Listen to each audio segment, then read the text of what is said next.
Today, we're diving into some major UK political news that's got everyone talking. Chancellor Rachel Reeves has just made a huge admission about a controversial decision that's been making waves. Stick around as we break down what she said, why it matters, and what it means for pensioners across the UK. Let's get into it. Thank you, Chancellor. Would you like to give a message to Daily Express readers and pensioners around the country who have been affected by your announcement today? I think they'll be broadly pleased at it. They've had a year or 9 months of worry and concern, and some have not got their winter fuel payment this year. Do you have a message for them? Would you like to apologise?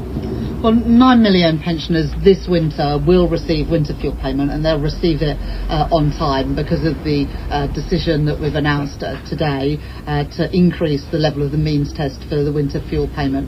I think Express readers can see the state of the economy, can see the state of the public finances that this Labour government inherited last year. It meant a number of difficult decisions on welfare, on spending and on tax, to restore stability to the public finances. And Express readers remember only too well the damage that Liz Truss and the Tories did to the economy when they made a load of unfunded commitments, and as a result it crashed the economy, putting pensions in peril and also pushing up interest rates and therefore mortgages and rents for families and pensioners as well. So we've been able to return stability to the economy because of those difficult decisions.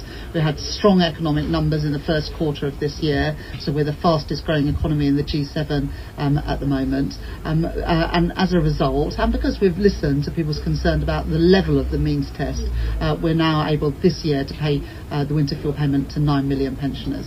So it's good to hear that you've listened to people's concerns. I think there are 1 million people who signed a petition calling for this policy to be reversed. Can you empathise with the worry and the concerns they've had in the last winter? No, I absolutely understand that there are people just above the pension credit level who were concerned about losing the winter fuel payment.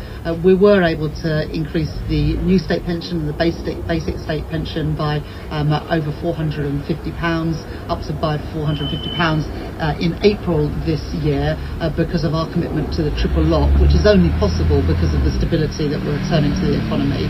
And also Express readers will know that we've managed to reduce NHS waiting lists since we came to office because of the investment that we've put into our National Health Service. That's only been possible because of some of those difficult decisions, both to increase taxes, to constrain spending, but also some of those changes on welfare. But we are now in a better position. The work is not done. There is always more work to be done to ensure our public finances are on a solid footing. But as a result of the actions we've taken as a government, this year we can extend the number of pensioners receiving the winter fuel payment to 9 million. In an exclusive interview with The Express, Reeves didn't quite apologise but admitted she empathised with the hardest hit pensioners. She acknowledged the struggle, especially for those who barely miss out on pension credit. And here's the kicker. After weeks of pressure, she's confirmed a major U-turn. 3/4 of pensioners who lost the payment will now be eligible again, at a cost of £1.25 billion for England and Wales. Now, let's talk numbers. Over 9 million pensioners are set to receive these payments again this winter. That's huge. But not everyone's getting it back. Universal payments are still off the table, and some pensioners are still left wondering if they'll qualify. The details came out today, June 9th, 2025, and Reeves made a point to address Express readers directly, which shows just how much public pressure influenced this decision.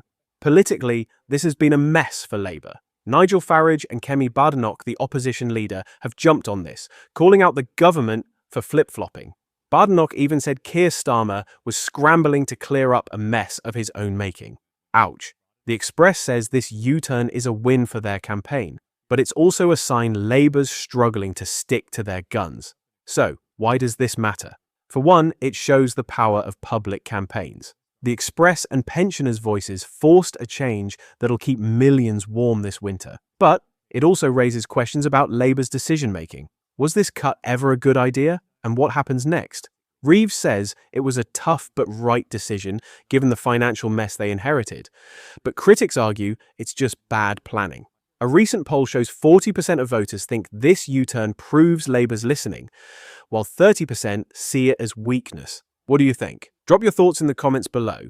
Should Labour have stuck to their original plan, or was this U-turn the right call?